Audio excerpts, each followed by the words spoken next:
Assalamu alaikum warahmatullahi wabarakatuh. Today we're going to do Kitabul Hais. A'udhu billahi minash shaitan rajim. Bismillahir rahmanir rahim. Rabbi shrah li sadri wa yassir li amri wahlul uqdatam min lisani yafqahu qawli. So here Kitabul Hais, the book of Menses, and we are doing from Sahih al-Bukhari. So let's begin. The book of Menses. A mens is a thing ordained by Allah subhanahu wa ta'ala, an instruction for women. Narrated Aisha radiallahu anha, we set out with the sole intention of performing Hajj. And when we reached Sarif, a place 11 kilometers from Mecca, I got my menses. Allah's Messenger sallallahu alaihi wasallam came to me while I was weeping. Who is weeping? Aisha radiallahu anha. He said, "What is the matter with you? Have you got your menses?" I replied, "Yes." He said, "This is a thing which Allah subhanahu wa ta'ala has ordained for the daughters of Adam. So do what all pilgrims do, with the exception of tawaf." So here what we learn?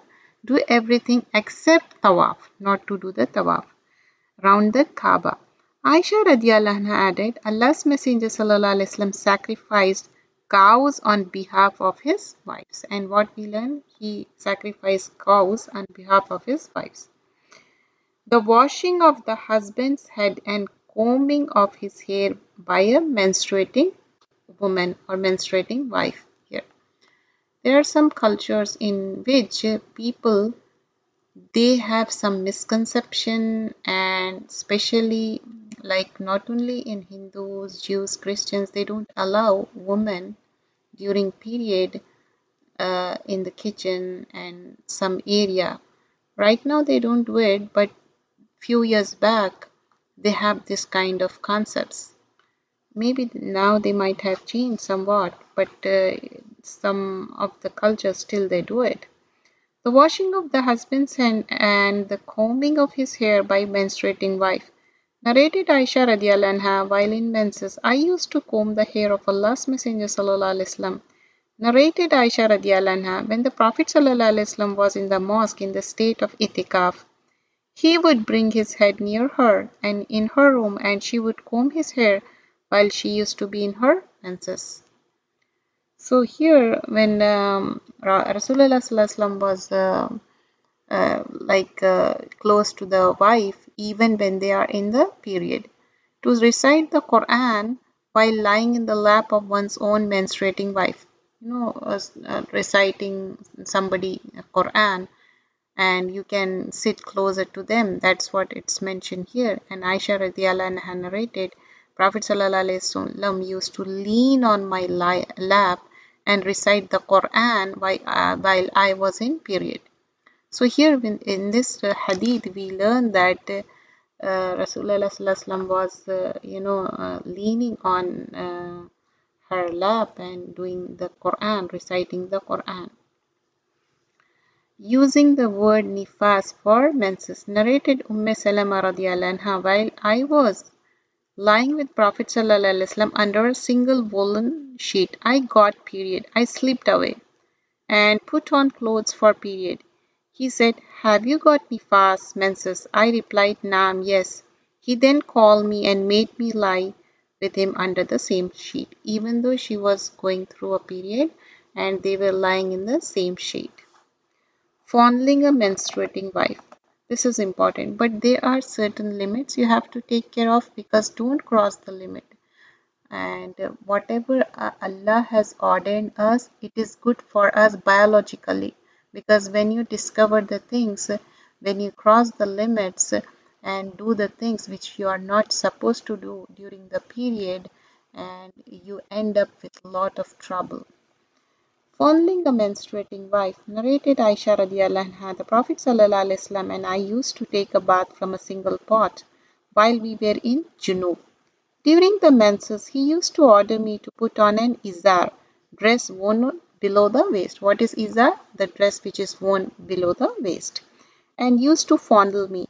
While in itikaf, he used to bring his head near me and I would wash it while I used to be in my periods. So what we learn from this hadith, you can touch your woman and she can comb your hair and she can help in washing your head. And we learn one more thing. She is wearing something like on the waist, and they used to fondle each other. But here one more thing we learn, while in itikaf he used to bring his head near me, means that time the area of the masjid was closer to the house, so that's how it was. Now it's a big masjid though. That time it was a smaller, and it was the part of the home.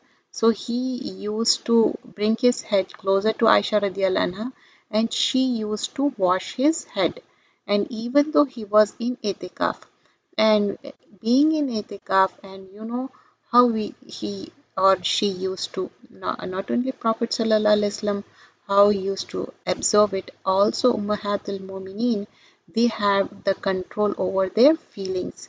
And I would wash while I used to be in period. And here we learn two things. In itikaf, one can wash the head of the husband, but they are not getting like anything physically attraction. And also we learn from this, she was in period that time. Okay, there are certain limits we have to take care. You shouldn't cross that. Okay. Narrated Abdurrahman bin al-Aswad on the authority of his father Aisha radiallahu anha said, whenever Allah's Messenger sallallahu alaihi wasallam want to fondle any one of us during her periods, menses, he used to order her to put an izar and start fondling her. Again, we learn from this hadith. Let me complete. Aisha radiallahu anha added, none of you could control his sexual desire as Prophet sallallahu alaihi wasallam could. So you can fondle each other, but as I mentioned before, within the limits, and one is wearing and like below on izar, put an izar, and they are fondling. So what we learn, one is in period and she's covered herself in the period, that particular area. So here we learn that they are not touching that particular part. But what if some people, I don't know what sort of question is that? Maybe they are out of concern, or they are ignorant in that matter, so they ask certain kind of things which I'm really shocked about it.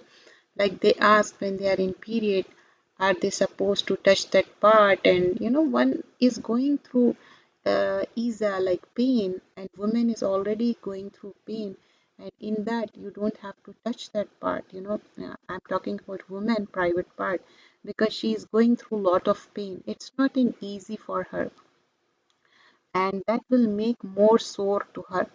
And here we learn there is something on the waist.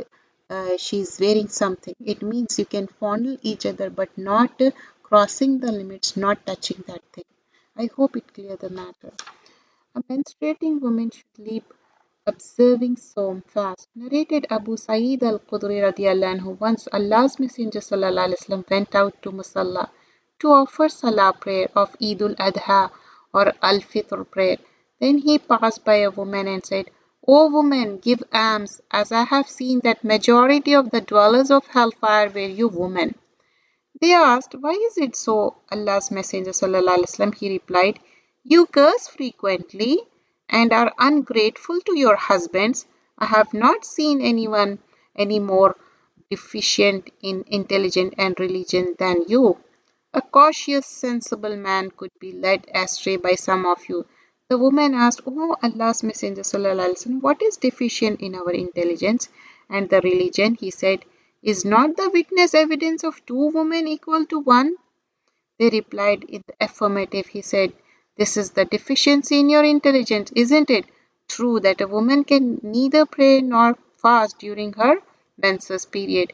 The woman replied in the affirmative. He said, this is the deficiency in your religion. Don't feel bad about this. It doesn't mean like, woman is being humiliated here. No, don't misunderstand this hadith. First of all, what we learn, this is narrated. It's a longer hadith. Let me explain you again. This is narrated by Abu Sa'id al-Khudri. Allah's Messenger sallallahu alaihi wasallam, he went out to the musalla for the prayer, salah prayer, and it was Eid al-Adha or Fitr. Then he passed by the women. Some women were there. So he said, "Oh woman, give alms, give more sadaqah." And I have seen the majority of the dwellers of hellfire were women. He said most of the, majority were there in the hellfire. So they asked, why is it so? Out of concern, women are asking, why is it so, Allah's Messenger Sallallahu Alaihi Wasallam? So Sallallahu Alaihi Wasallam replied, you curse frequently. What is the reason for that? Cursing. You might have noticed many women, they are habitual cursing. It becomes their habit. If something goes wrong, they started cursing. Not only they curse other people, they curse themselves also. Many people, they curse themselves. Cursing is not allowed. So you curse frequently and you are ungrateful to your husband, isn't it? And the second thing mentioned is ungrateful to your husband. If something, little thing goes wrong, we say, oh, you do nothing for me. You always do that, and you always look for the reason. You hurt me, this and that. We start like endless thing. We just don't get stick to one thing. We say so much, like, we want to completely go in a negative manner. Don't do that. That is the ungratefulness. And I have seen anyone more deficient in intelligence. And the third thing was Rasulullah Sallallahu Alaihi Wasallam said, I have seen your intelligence is less. Then they asked, why is it so? So he said, like instead of one witness, you have to have two witnesses for the woman. Here, nobody is degrading women, just mentioning the fact. And also here mention when you are in period, you miss salah and fasting, isn't it? We lack in salah and fasting for 8 to 10 days. And I have noticed from my childhood, I always feel that, my brothers, they learn more compared to me because they get opportunity to go to Friday khutbah every Friday, and they get opportunity to learn more, and they get opportunity like, men's, they don't have 8 to 10 days they are exempted from salah or fasting. We are. So in a positive manner we have to take this, inshallah. The next, the itikaf of a woman who is bleeding in between her periods. Narrated Aisha radiallahu anha, once one of the wife of Prophet sallallahu alaihi wasallam did itikaf along with him, and she was getting bleeding in between her periods. So she used to see the blood from her private part, and she would perhaps put a dish under her for the blood. Because here now we have different kind of napkins and this and that. We use different kind of things, but that time they used to put the dish also if it is more. Putting perfume by women at the time of taking bath after finishing from the period. Narrated Atiya radiallahu anha, we were forbidden to mourn for a dead person for more than 3 days, except in a case of a husband for whom mourning was allowed for 4 months and 10 days. During that time, we were not allowed to put kohel, like in the eye, in our eyes, or used to perform a perfume or put on color clothes, except a dress made of asp, a kind of Yemen cloth, very coarse and rough.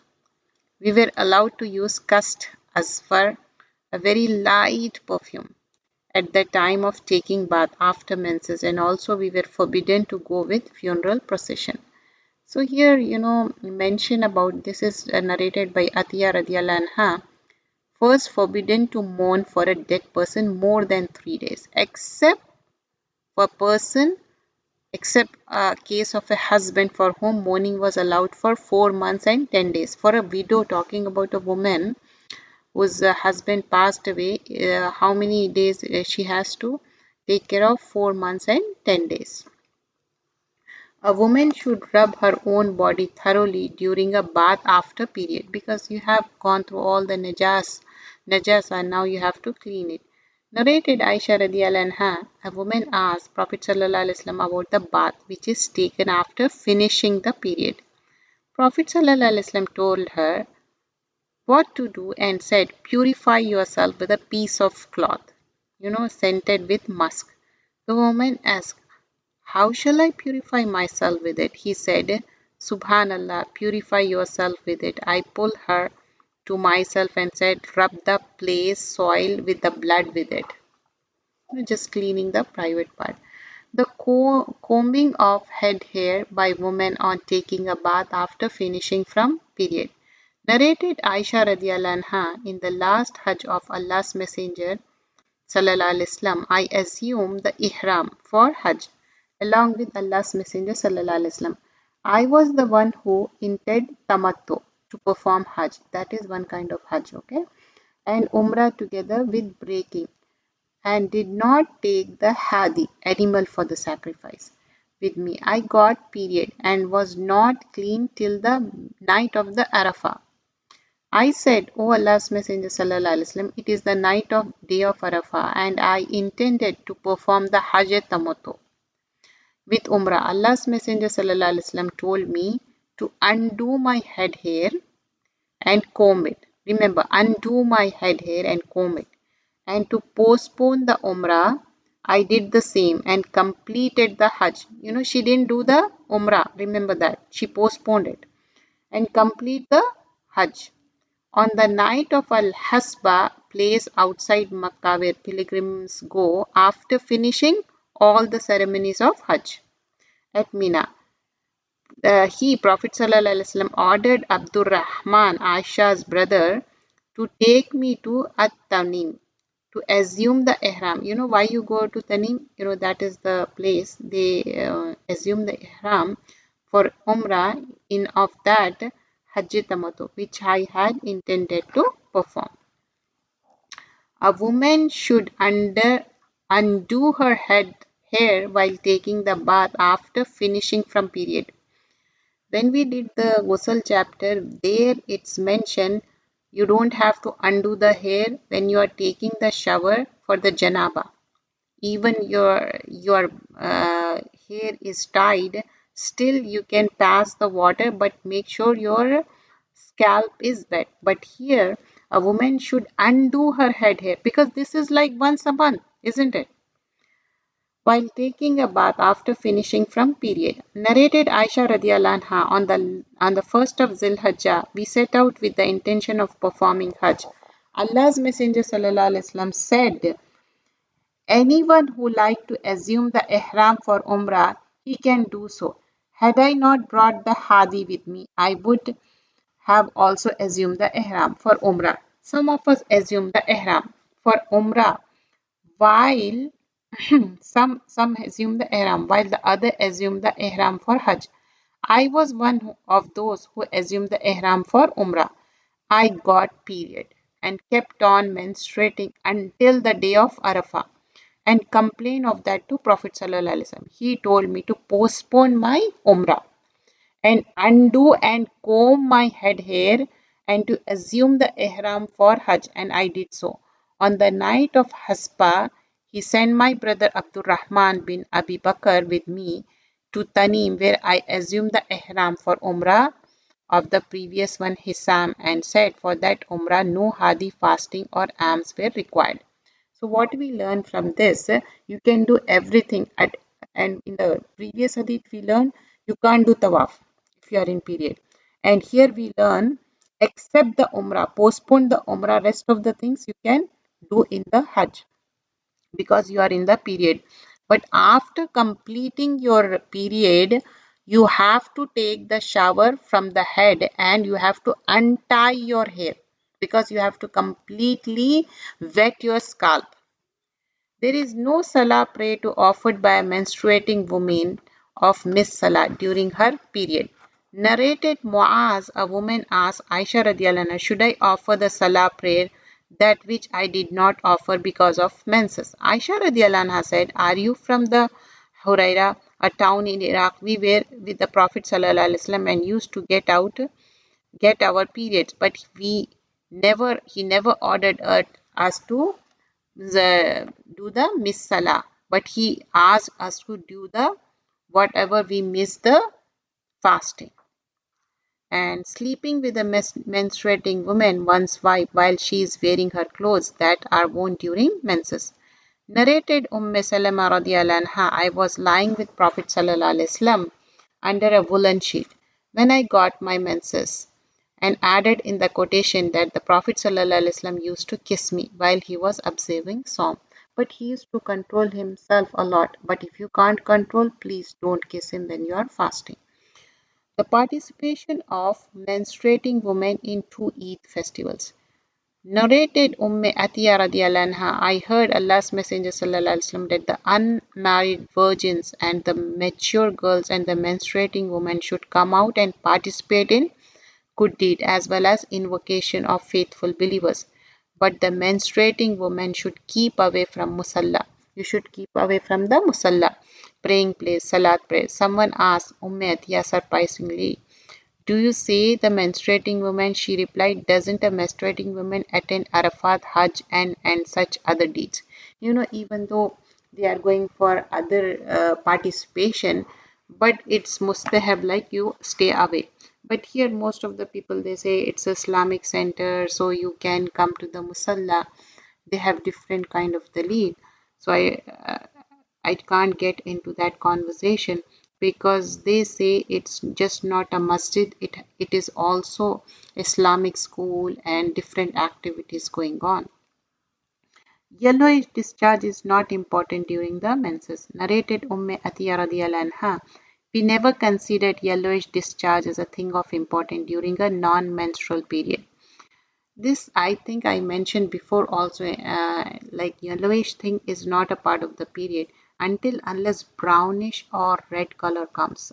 If a woman gets her menses after tawaful ifada, narrated Aisha radiallahu anha, the wife of Prophet sallallahu alaihi wasallam, I told Allah's Messenger sallallahu alaihi wasallam that Safiya bint Huyya got her menses. He said, she will probably delay us. Did she perform tawaful ifada with you? We replied, yes. On that, Prophet ﷺ told her to depart. The offering of a funeral prayer for a woman dying during or after delivery and its legal way. Narrated Samura bin Jundub radiallahu anhu, Prophet ﷺ offered the funeral prayer for the dead body of a woman who died of during delivery childbirth, and he stood by the middle of her body. Narrated Maimuna radiallahu anhu, the wife of Prophet sallallahu alaihi wasallam, during my menses I never offered salah but used to sit on the mat beside the mosque of Allah's Messenger sallallahu alaihi wasallam, and he used to offer the salah prayer on his sheet and prostration. Some of his clothes used to touch mine. The overall, in the menstruating thing, it's a iza, it's a disease, and until unless you are pure and clean, one can have the intercourse. But before that, you can fondle each other, but you are not supposed to cross the limits. You can't have the sexual intercourse. Some of the other religion they do that, but biologically that is they have so many diseases, and because it's not right to do that, but you can love each other, you can hug each other, but within the limits.